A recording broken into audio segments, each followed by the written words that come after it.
Assalamualaikum warahmatullahi wabarakatuh. Jumpa kembali teman-teman di channel YouTube saya. Kita masih di seputaran Microsoft Excel ya teman-teman. Dan kita nanti akan membuat sebuah catatan keuangan sederhana ya. Jadi kita buat catatan keuangan. Nah, gitu ya. Jadi biasanya di dalam catatan keuangan itu ada yang namanya dana masuk gitu ya. Berarti kan uang masuk. Kemudian ada juga dia adalah uang keluar ya.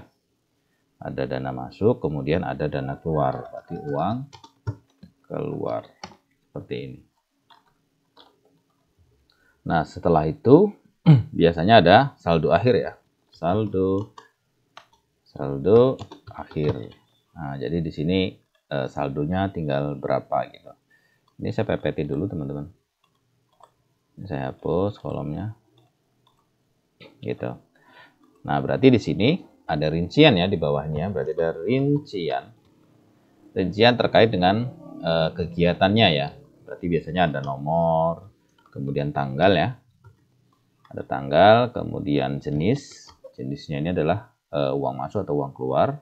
Kemudian di sini keterangan ya, keterangan uang masuk, uang keluar itu dari mana biasanya.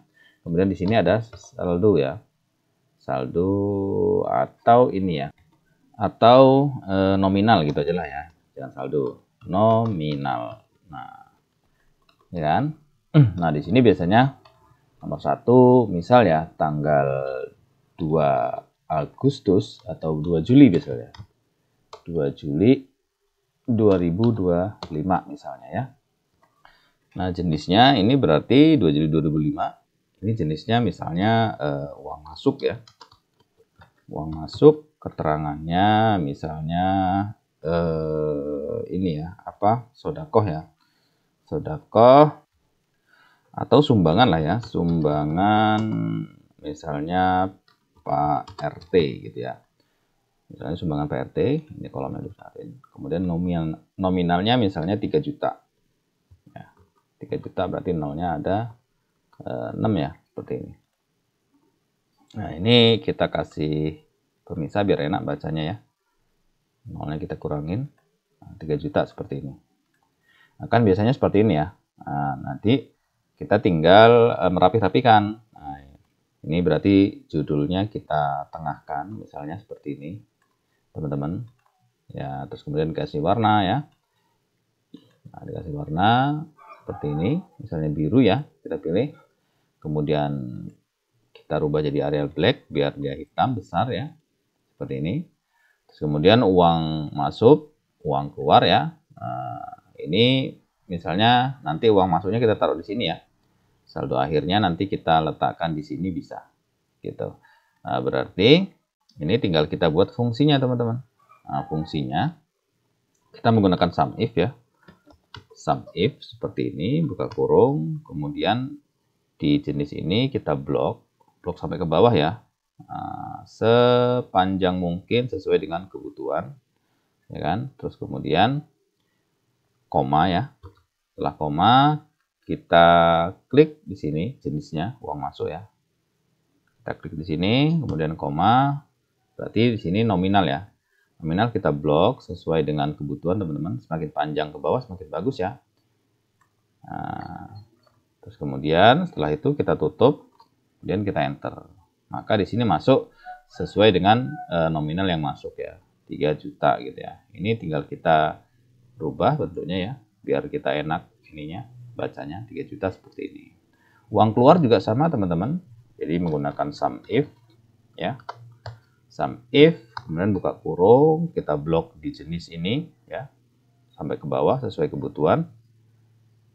Kemudian koma, kita klik jenisnya ya, judulnya yaitu uang keluar. Kemudian koma, baru nominal ya. Nominalnya kita blok sesuai kebutuhan. Seperti ini.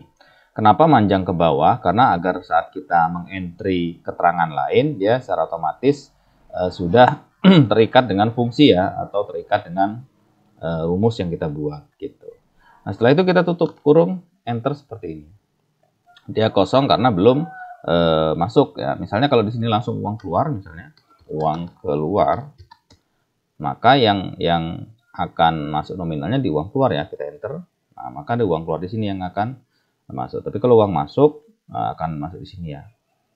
Nah, misalnya di sini tadi uang masuk ya. Oke, mungkin selanjutnya yang nomor 2 kita entry ya, misalnya di sini tanggal 3 Julinya misalnya, 3 Juli 2025 ya. Nah, ada uang keluar nih, uang keluar. Dia untuk misalnya membeli ya, sabun ya, sabun cuci misalnya. Nah, ini keluarnya misalnya karena beli sabun cucinya banyak, ada misalnya 25.000 seperti ini. Nah, maka di sini otomatis akan masuk di sini 25.000. Nah, tinggal kita eksekusi saldo akhir ya. Saldo akhir berarti di sini ya saldonya. Bisa kita letakkan di sini, bisa kita letakkan di sini. Teman-teman silahkan menyesuaikannya. Kalau misalnya saya letakkan di sini berarti tinggal sama dengan uang masuk ini dikurang uang keluar. Seperti ini. Nah, sehingga saldo akhir itu akan tampil di sini, teman-teman. Gitu. Misalnya nomor 3 kita buat lagi ya. Misalnya di 4 Juli. 4 Julinya 2025 ya. Itu ada uang keluar lagi nih.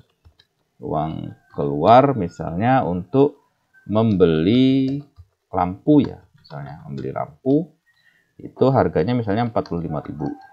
Kita enter, nah, maka di sini uang keluarnya otomatis ya. Itu sih saldo akhirnya juga secara otomatis gitu. Nah, kalau sudah seperti ini teman-teman tinggal sebenarnya merapikan ya. Nah, merapikan misalnya di sini ini tulisannya kita buat misalnya warna biru juga seperti ini ya. Oke, ya kan? Ininya juga warna biru misalnya. Kita bold gitu kan. Terus kemudian di sini misalnya kita buat semacam kayak tabel ya. Berarti kalau tabel, berarti teman-teman bisa seperti ini misalnya. Kita buat tabel, bisa pakai ini ya, all boulder seperti ini. Nah, ini bisa di tengah-tengahkan teman-teman ya, di tengahkan seperti ini. Oke, terus ini juga bisa di tengah-tengahkan teman-teman, disesuaikan kebutuhan ya. Nah, seperti ini gitu. Sebenarnya di sini head column-nya mungkin bisa kita kasih warna biar ada pemisah ya. Ya, warnanya biru juga. Birunya tapi muda ya. Seperti ini. Ya kan, uang masuk, uang keluar gitu kan. Kemudian saldo akhir gitu. Silahkan saldo akhirnya mau diletakkan di mana? Boleh di sini atau boleh diletakkan di sini juga boleh gitu. Ini rincian kegiatan ya. Misalnya dibuat rincian kegiatan. Nah, ini boleh diletakkan di pinggir sini ya.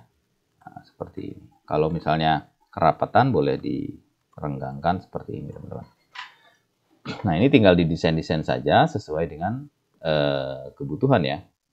Ini uang masuk, uang keluar, terus kemudian di sini rincian kegiatan. Kita buat satu lagi misalnya. Misalnya di tanggal 5 Juli ya, itu ada uang masuk misalnya. Uang masuk itu misalnya dari sumbangan warga ya. Itu misal ada 1 juta. Nah, maka dia secara otomatis akan masuk di sini, kemudian di saldo akhirnya juga akan tambah gitu. Nah, ini tinggal desain-desain aja teman-teman. Jadi fungsinya kita menggunakan sum if ini ya. Nah, ini juga sum if.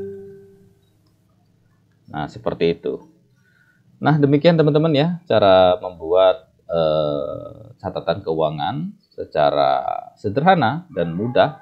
Saya rasa gampang sekali untuk membuat catatan keuangan sesederhana ini, sehingga semua bisa informatif ya, ada uang masuk, ada uang keluar, kemudian jenis kegiatan di bawahnya seperti ini. Baiklah teman-teman, demikian tutorial kali ini, mudah-mudahan bermanfaat, dan jangan lupa dukung terus channel ini dengan cara subscribe, like, dan komentar. Jangan lupa lonceng notifikasinya dibunyikan agar selalu mendapatkan update dari channel ini. Share sebanyak-banyaknya untuk agar banyak orang mendapat manfaat daripada video ini. Terima kasih sudah menyaksikan dari awal sampai akhir. Sampai jumpa di tutorial selanjutnya. Assalamualaikum warahmatullahi wabarakatuh. Salam.